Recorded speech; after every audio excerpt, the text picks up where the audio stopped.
taglay na kagandahang loob para sa kapwa, ay kusang naghandog ng mga pagkain at gamot sa kapuspalad na mga kabataan at mga senior citizen, ang mga kagawad ng pulisya mula sa lungsod ng Davao.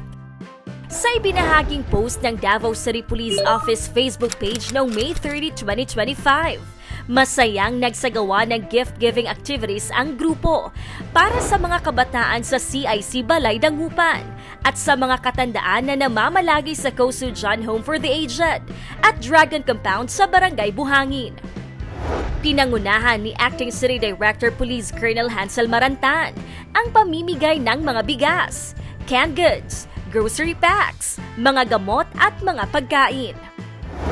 Umabot sa 48 kabataan at 50 senior citizens ang nakatanggap ng biyaya mula sa mga huwarang alagad ng batas. Ikinatuwa naman ng maraming netizen ang pagmamalasakit na ipinakita ng mga pulis.